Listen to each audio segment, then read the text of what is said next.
अस्सलामुअलैकुम, आप देख रहे हैं ताज 92 न्यूज और मैं हूं आपकी मेजबान नाइला भट्टी। सबसे पहले शामिल करते हैं आज की अहम खबर। मलीर किला के ओल्ड थाने में आंखों के इलाज के लिए कायम खैराती इदारे आल इब्राहिम आई अस्पताल के डायरेक्टर की जानिब से अस्पताल के ज़ेरी अमले मरीजों से गैर मुनासिब रवैया और अस्पताल के देरीना मुलाजमीन को जबरी बरतरफ करने के खिलाफ समाजी कारकुनों और मकीनों ने बड़ी तादाद में जमा होकर अवामी प्रेस क्लब मलीर के सामने एहतजाजी मुजाहरा किया। मुजाहिरीन डायरेक्टर को हटाओ अस्पताल बचाओ के नारे भी लगा रहे थे। समाजी रहनुमा काजी लतीफ़ बलोच, फैसल बलोच, जमात इस्लामी के मकामी रहनुमा मोहम्मद इब्राहिम बलोच, अस्पताल से जबरी बरतरफ किए गए मुलाजम senior I technician Shafi Mohammad Baloch, Abdul Rashid Baloch, वली मोहम्मद हुसैन व दीगर ने साफियों से गुफ्तगू करते हुए बताया कि आल इब्राहिम अस्पताल एक खैराती इदारा है जो 4 एकड़ सरकारी अराजी पर कायम है, जिसको मौजूदा डायरेक्टर ने अपनी ज़ाती जागीर समझकर कारोबारी इदारे में तब्दील कर दिया है।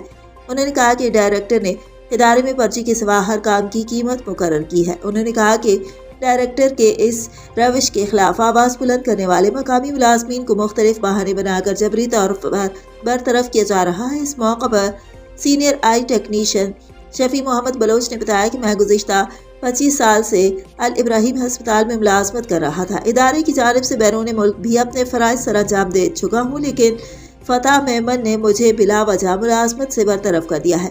उन्होंने कहा कि डायरेक्टर फ़तह मेमन अस्पताल के ज़ेरी अमले मरीज़ों और मरीज़ों के साथ आने वाले इलाके में कीनों से नामुनासिब रवैये से पेश आते हैं। एहतजाज करने पर मुलाजमीन को बरतरफ करने की धमकियाँ देते हैं। मुजाहिरीन ने मुतालबा किया कि डायरेक्टर को बरतरफ करके अस्पताल को बचाया जाए, बसूरत दीगर अस्पताल के मेन गेट पर धरना दिया जाएगा।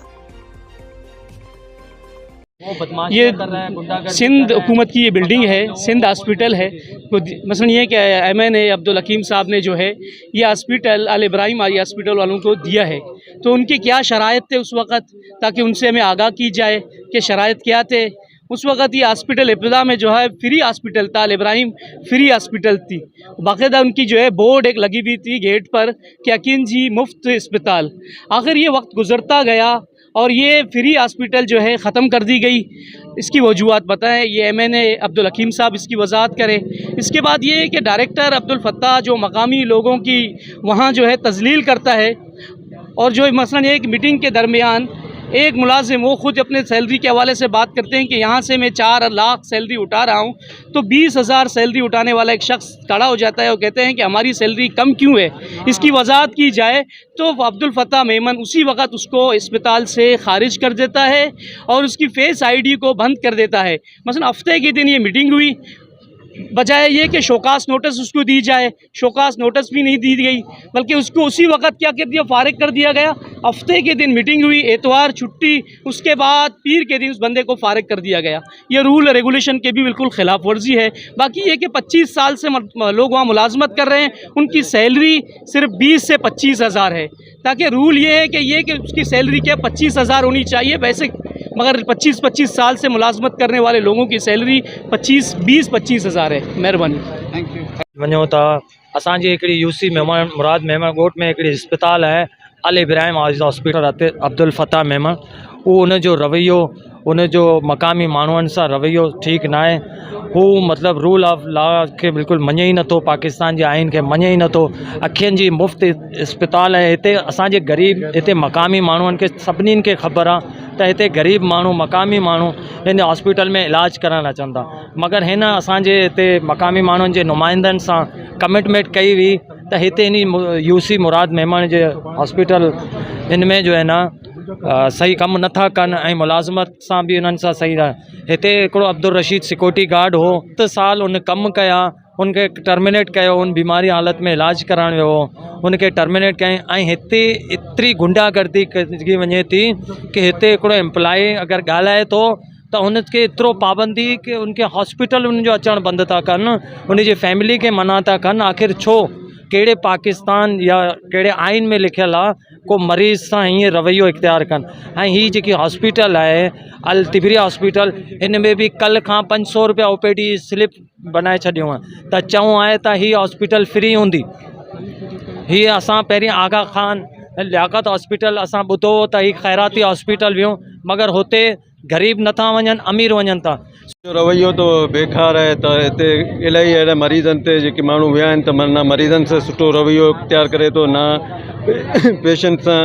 इन जी रवैये में ये तो मुलाज़िमत भी जेके अंदर अंदर अस्पताल में नओं करप्शन शुरू थी वियो, त मुलाज़िमत भी पैसा वठणु शुरू कया। जंहिं सरबराही जेको चोरी कंदो त ज़ाहिर हेठि तबिके जा माण्हू भी चोरी कंदा।